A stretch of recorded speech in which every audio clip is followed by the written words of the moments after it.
Hello, mister Dutta বলছেন? আমি courier service থেকে বলছিলাম। হ্যাঁ বলুন। আপনার নামের পার্সেলটা যেটা আপনি বিদেশ পাঠাচ্ছিলেন, আমি সেই পার্সেলটি স্ক্যান করে কিছু নিষিদ্ধ পদার্থ পাওয়া গেছে। তাই এই তদন্তের জন্য আমরা এই কলটি তদন্তকারী অফিসারকে স্থানান্তর করছি। আমি তো কোনো পার্সেল পাঠাইনি, বিদেশে আমার তো কেউ থাকেই না, তারপরেও আমার নামে পার্সেল। তা তো বলতে পারবো না স্যার, আপনি যা বলার তদন্তকারী অফিসারকে বলুন। না মানে ব্যাপারটা আপনি বুঝতে পারছেন তো? হ্যালো মিস্টার দত্ত, আমি তদন্তকারী অফিসার বলছি। আপনার এই পার্সেলটির ব্যাপারে যা বলার আপনি বলুন।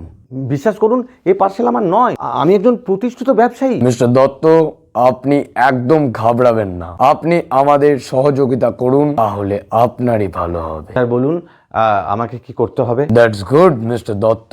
আপনি এর মধ্যে কি আপনার পরিচয়পত্র কোথাও ব্যবহার করেছেন? হ্যাঁ স্যার, সে তো কোনো না কোনো কাজে ব্যবহার হতেই থাকছে।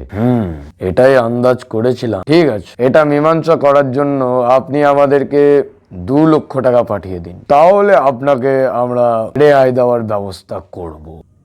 2 লক্ষ টাকা আপনাকে পাঠিয়ে দিলে আপনি তো আমায় রেহাই দেবেন স্যার। তো আপনার এই নাম্বারটা যদি আমি সাইবার সেলে পাঠিয়ে দিই, তাহলে তো আপনার আর রেহাই হবে না। আপনি ডিউটি অফিসারকে ভয় দেখাচ্ছেন? আপনি কে বলুন তো? আমি ভয় দেখাচ্ছিও না, আর আমি ভয় পাচ্ছিও না, কারণ আমি একজন সচেতন নাগরিক।